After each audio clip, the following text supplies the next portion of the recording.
അടക്കം ഉണർച്ച, വിനയം, സംസാരം, അതോടൊപ്പം ഭക്ഷണക്രമങ്ങൾ എല്ലാം കൃത്യമായി രേഖപ്പെടുത്തിയിട്ടുണ്ട്. എന്തിനപ്പുറം ഈ ഹദീസിന്റെ ഗ്രന്ഥങ്ങൾ ലോകത്ത് എത്രയാ! ആ ഹദീസുകൾക്ക് വിശദീകരണം എഴുതിയ ഗ്രന്ഥങ്ങൾ അതിനേക്കാൾ ലോകത്തിന് സുലഭവും ലഭ്യവുമാണ്. മലയാളത്തിലും അറബിയിലും ഇംഗ്ലീഷിലും ഏതേത് ഭാഷകളിൽ വേണോ അതിലൊക്കെ അത് വിവർത്തനം ചെയ്യപ്പെടുകയും കൂടുതൽ സൗകര്യപ്രദമായി പണ്ടത്തെ ആളുകൾ ദീർഘദൂരം കിലോമീറ്ററുകൾ സഞ്ചരിച്ചുകൊണ്ടായിരുന്നു അവരത് നേടിയിരുന്നത് എങ്കിൽ ഇന്ന് സെക്കൻഡുകൾക്കുള്ളിൽ മുഴുവനും ആ ഭാഗങ്ങൾ മുഴുവനും നമുക്ക് പഠിക്കാം. അപ്പൊ അത്രമാത്രം സൗകര്യങ്ങളും സജ്ജീകരണങ്ങളും ഇന്നുണ്ട്. എന്നാലോ ആ വിഷയത്തിൽ നമ്മൾ താല്പര്യം കാണിക്കുക.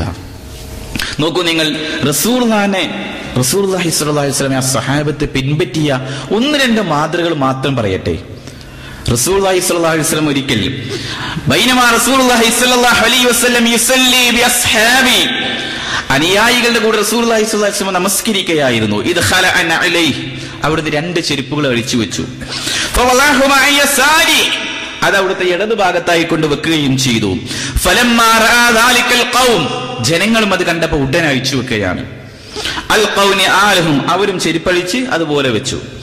ഫലമ്മാ ഖളാ റസൂലുള്ളാഹി സ്വല്ലല്ലാഹു അലൈഹി വസല്ലം സ്വലാത്തുഹു ഖാൽ, നമസ്കാരം കഴിഞ്ഞുകൊണ്ട് റസൂൽ ചോദിക്കുകയാണ്, മാ ഹമലകും അലാ ഇൽഖാഇകും നിആലകും, എന്തുകൊണ്ടാണ് നിങ്ങൾ ചെരുപ്പഴിച്ചു വെച്ചത്? അവർ പറഞ്ഞു, റഅയ്നാക അൽഖൈതന അലൈക ഫൽഖൈനാ നിആലനാ, നിങ്ങൾ ചെരുപ്പടിക്കുന്നത് കണ്ടു, അതുകൊണ്ട് ഞങ്ങളും ചെരുപ്പഴിച്ചു. റസൂൽ എന്ത് ചെയ്യുന്നോ അത് അതുപോലെ ചെയ്യുകയും പഠിക്കുകയും പിൻപറ്റുകയും സ്വീകരിക്കുകയും വീട്ടിൽ പോയിട്ട് കുട്ടികളോടും ഭാര്യയോടും ഒക്കെ പറഞ്ഞു കൊടുക്കുകയും ചെയ്തിരുന്നവരായിരുന്നു അവർ. റസൂൽ പറഞ്ഞു, ഞാൻ ചെരുപ്പഴിച്ചു വെക്കാനുള്ള കാരണം അതിലല്പം നജസുണ്ടായിരുന്നു, മാലിന്യമുണ്ടായി, അതുകൊണ്ട് ഞാൻ അഴിച്ചു വെച്ചു എന്നാണ് റസൂലുള്ളാഹി സ്വല്ലല്ലാഹു അലൈഹി വസല്ലം പറഞ്ഞത്. മാത്രമല്ല, ഒരു സ്ത്രീ ഒരിക്കൽ റസൂലുള്ളാഹി സ്വല്ലല്ലാഹു അലൈഹി വസല്ലമയുടെ അരികിൽ വന്നുകൊണ്ട് സ്വർണത്തിന്റെ, റസൂലുള്ളാഹി ഒരിക്കൽ ഇരിക്കുന്ന സദസ്സിലേക്ക് സ്വർണവുമായി ബന്ധപ്പെട്ടുകൊണ്ടുള്ള ഹദീസുകളൊക്കെ അറിയാം. അവിടുന്ന് ഒരു മോതിരം ധരിച്ചപ്പോൾ സഹാബികൾ മുഴുവനും മോതിരം ഉണ്ടാക്കുകയാണ്. റസൂൽ അത് ഊരി വലിച്ചെറിഞ്ഞു. സഹാബത്ത് മുഴുവൻ അത് ഊരി വലിച്ചെറിഞ്ഞ സംഭവങ്ങൾ. റസൂലിന്റെ അരികിലേക്ക് ഒരു സഹോദരി സ്വർണവുമായി വന്ന് ആ മകൾക്കുള്ള സ്വർണവുമായി വന്നപ്പോൾ റസൂൽ അതിനേക്കാൾ നല്ലത് പരലോകമല്ലേ എന്ന് പറഞ്ഞപ്പോ അവരത് ഉപേക്ഷിച്ച സംഭവങ്ങൾ. സ്വർണം ഊരി വലിച്ചതിന സഹാബിയോട് വേറൊരാൾ ചോദിക്കുകയാണ്, അത് ഇനി എടുത്തൂടെ എന്ന് ചോദിക്കുമ്പോൾ റസൂൽ വലിച്ചെറിഞ്ഞ കാര്യം ഇനി എനിക്കത് വേണ്ട എന്ന് പോലും പറയുന്ന ആളുകൾ. അപ്പൊ അവരുടെ ജീവിതത്തിൽ അവർക്ക് റസൂലുള്ളാഹി സ്വല്ലല്ലാഹു അലൈഹി വസല്ലം വുളൂ ചെയ്ത് കണ്ടാൽ ആ വുളൂവിന്റെ വെള്ളം പോലും നിലത്തേക്ക് വീഴാൻ സമ്മതിക്കാത്ത സഹാബികളായിരുന്നു. വഇദാ തവല്ലഅ, അവിടുന്ന് വുളൂ ചെയ്താൽ കാദൂ യഖ്തതിലൂന അലാ വുളൂഹി, ആ വുളൂവിന്റെ വെള്ളത്തിന് വേണ്ടി പോലും മത്സരിക്കുന്ന സഹാബികളായിരുന്നു അവര്. റസൂലുള്ളാഹി സ്വല്ലല്ലാഹു അലൈഹി വസല്ലമയുടെ ഓരോ കാര്യങ്ങളും അതുപോലെ കിട്ടാനും അതിനോട് പ്രത്യേക സ്നേഹവും ഇഷ്ടവും അവർ കാത്തു സൂക്ഷിച്ചിരുന്നതാണ്. മഹാനായ അലി ഇബ്നു അബീ ത്വാലിബ് റളിയല്ലാഹു അൻഹു പറഞ്ഞത്, കാന വല്ലാഹി യുബ്ബിനാ മൻ അംവാലിനാ വഔലാദിനാ വഅബാഇനാ വഉമ്മഹാതിനാ വമിനൽ മാഇൽ ബാരിദി അൽലമഅ.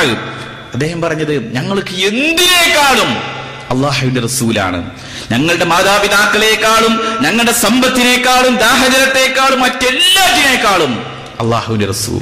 അത്രക്ക് താല്പര്യമായിക്കൊണ്ടാണ് അവർ കണ്ടിരുന്നത്. അതുകൊണ്ട് അത് വിശദീകരിക്കാതെ തന്നെ നമുക്കറിയാം, റസൂലുള്ളാഹി സ്വല്ലല്ലാഹു അലൈഹി വസല്ലമയെ മറ്റെന്തിനേക്കാളും ഏറെ അവർ സ്നേഹിക്കുകയും ഇഷ്ടപ്പെടുകയും ചെയ്യുകയും അതിലൂടെ അവർ ജീവിക്കുകയും ചെയ്തു. അതുകൊണ്ട് നമ്മുടെ മുമ്പിൽ റസൂലുള്ളാഹി സ്വല്ലല്ലാഹു അലൈഹി വസല്ലമയുടെ ജീവിതമുണ്ടെങ്കിൽ ആ ജീവിതം നമ്മൾ പിൻപറ്റാനും പ്രവാചകൻ സ്വല്ലല്ലാഹു അലൈഹി വസല്ലമയുടെ ഗുണവിശേഷങ്ങളും സ്വഭാവങ്ങളും അത് പഠിക്കാനും താല്പര്യപ്പെടുക. അതിലൂടെ നമ്മുടെ സ്വഭാവത്തിലും സംസ്കാരത്തിലും മാറ്റങ്ങൾ ധാരാളമായി കടന്നു വരും. വിശ്വാസികളായ ആളുകൾ പ്രധാനമായി കൊണ്ട് ശ്രദ്ധിക്കേണ്ടത് റസൂലുള്ളാഹി സ്വല്ലല്ലാഹു അലൈഹി വസല്ലമയുടെ സ്വഭാവത്തെക്കുറിച്ച് വിശദീകരിക്കുന്ന ഹദീസുകൾ മാത്രം വായിച്ചാൽ മതി. റസൂലുള്ളാഹി സ്വല്ലല്ലാഹു അലൈഹി വസല്ലമയുടെ സൗന്ദര്യവുമായി ബന്ധപ്പെട്ട് പറഞ്ഞു, പിന്നീട് സ്വഭാവത്തെക്കുറിച്ച് പറഞ്ഞു. സ്വഭാവവുമായി ബന്ധപ്പെട്ട് പറഞ്ഞിടത്ത് ഏറ്റവും നല്ല സ്വഭാവത്തിന്റെ ഉടമയായിരുന്നു അല്ലാഹുവിന്റെ റസൂൽ. ജനങ്ങളോട് സംസാരിക്കുമ്പോൾ റസൂലുള്ളാഹിയെ പരസ്യമായി ഒരാൾ ചീത്ത വിളിക്കുകയാണ്, റസൂലുള്ളാഹി പ്രതികരിക്കുന്നില്ല. അയാൾ തിരിച്ചു പോകവേ കൂടെയുള്ളവർ ചോദിക്കുകയാണ്, എന്തേ റസൂലെ നിങ്ങൾ ഒന്നും തിരിച്ചു പറയാതിരുന്നത്? അയാളുടെ അതേ പ്രകൃതമല്ലല്ലോ എനിക്ക് എന്നാണ് മഹാനായ റസൂൽ സല്ലല്ലാഹു അലൈഹി വസല്ലം പറയുന്നത്. റസൂലുള്ളാഹി സ്വല്ലല്ലാഹു അലൈഹി വസല്ലമ ഇരിക്കുന്ന സവിധത്തിൽ മഹാനായ അബൂബക്കർ സിദ്ദീഖ് റളിയല്ലാഹു അൻഹു, ആ അബൂബക്കർ സിദ്ദീഖ് റളിയല്ലാഹു അൻഹുവിനെ ഒരാൾ വന്ന് പരസ്യമായി ചീത്ത വിളിക്കുകയാണ്. റസൂലുള്ളാഹി സ്വല്ലല്ലാഹു അലൈഹി വസല്ലം അവിടെ ഇരിക്കുന്നു, അബൂബക്കർ റളിയല്ലാഹു അൻഹു ഇരിക്കുന്നു. അയാൾ ഓരോന്ന് വിളിച്ചു പറഞ്ഞുകൊണ്ടേയിരിക്കുന്നു. അബൂബക്കർ റളിയല്ലാഹു അൻഹു അവസാന നിമിഷത്തിൽ പ്രതികരിച്ചു പോയി. റസൂലുള്ളാഹി സദസ്സിൽ നിന്ന് എഴുന്നേറ്റ് പോയി. എന്തേ റസൂലേ നിങ്ങൾ എഴുന്നേറ്റത് എന്ന് ചോദിക്കുമ്പോൾ, ഇത്ര നേരം മലക്കുകൾ ഇവിടെ സന്നിഹിതരായിരുന്നു, നിങ്ങൾ തിരിച്ച് മറുപടി പറഞ്ഞപ്പോൾ പിന്നെ ആ സ്ഥാനത്ത് പിശാചും കൂട്ടാളികളുമാണ് വന്നത്, അതുകൊണ്ടാണ് ഞാൻ എഴുന്നേറ്റ് പോയത് എന്നാണ്. ആ റസൂൽ സല്ലല്ലാഹു അലൈഹി വസല്ലമ എന്ന് പറഞ്ഞാൽ സാധാരണക്കാരിൽ വെച്ച് ഏറ്റവും ലളിതമായ ജീവിതവും ഉണക്ക റൊട്ടിയും കഴിച്ചുകൊണ്ട് ജീവിക്കുന്ന നാളുകളിൽ പോലും മഹാനായ റസൂൽ സല്ലല്ലാഹു അലൈഹി വസല്ലമയെ കുറിച്ച് പറയുകയാണ്, കാന ബശറൻ മിനൽ ബശർ, സാധാരണക്കാരൻ സാധാരണ മനുഷ്യനായിരുന്നു. ഇതൊക്കെ പലതരത്തിൽ തെറ്റിദ്ധരിപ്പിക്കുകയും റസൂലിനെ സാധാരണക്കാരനാക്കി എന്നതാണ്. അതല്ല